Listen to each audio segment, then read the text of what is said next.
Tayo ditong mga kinatawan ay ibinoto lamang ng ilang libong Pilipino. Ngunit ang kasama natin ngayon ang Pangulong Duterte, ang most voted Philippine leader ng 2016. At ang kanyang anak, Vice President Sara Duterte, ang most voted Philippine leader naman ngayong 2022.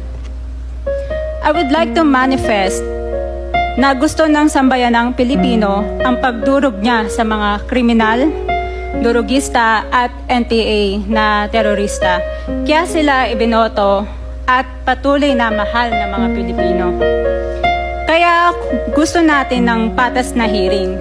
Sana sinama natin dito ang libo-libong mga magulang na ang mga anak ay biniktima ng mga durugista. Ang mga ordinaryong Pilipino na naglalakad galing trabaho, tapos sinaksak o pinatay ng adik, lahat ng mga kababaihan, na kahit pati infant na babae ay ginahasa na ng adik. Libo-libo rin ang kanilang mga magulang at mahal sa buhay na wala dito ngayon. Awang-awa ang mga Pilipino sa mga inuseteng pamilyang na ito, kaya niluklok ng bansa ang Pangulong Duterte. Ang drug war ng Pangulo ay policy lamang. Hindi ito natupad kung hindi ito pinundahan ng Kongreso ng 6 na taon. Majority pa nga dito sa mga kinatawan ay naka-Duterte fist pa noong buong 6 na taon eh.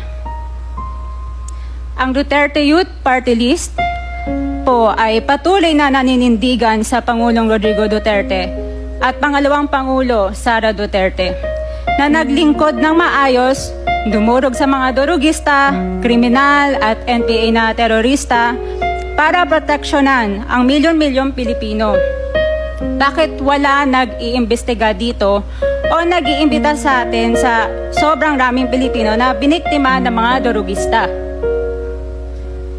And lastly, sa mga kongresista na kaalyado ng mga NPA, mahiya naman tayo sa topic ng pagpatay dahil kayo mismo, hindi kayo nagsasalita sa pagpatay ng NPA sa mga pulis, sundalo at mamayang Pilipino. Pati rin po sa mga natitirang resource persons na gustong mag-abogada papuntang ICC, si Attorney Maria Cristina Conti, na kandidato ngayon ng Bayan Muna Party List. Kasama po ang inyong katabi na si Nery Colmenares ng Bayan Muna. Sa NPA, nire-recruit ang mga kabataan para pabagsakin ang gobyerno at pumatay ng mga pulis, sundalo at tropa ng gobyerno. Di nyo naman kinokondena ang pagpatay nila. Ang kinokondena nyo ngayon ay ang dalawang naging most trusted leaders ng bansa na todo effort protektahan ang milyong-milyong mga Pilipino. In support sa advocacy sa Pangulong Duterte, ang Duterte Youth Party List ngayon, Kongreso ito, ang kaisa-isang nagpapanukala na pagbalik ng death penalty para sa mga rapist, kidnappers, durugista at terorista. In behalf of the Duterte Youth Party List, kami ay nagpapasalamat sa todong suporta ng Pangulong Duterte at VP Sara Duterte sa mga tropa ng gobyerno at sa pagdurog nyo sa mga kriminal, durugista at NPA na terorista.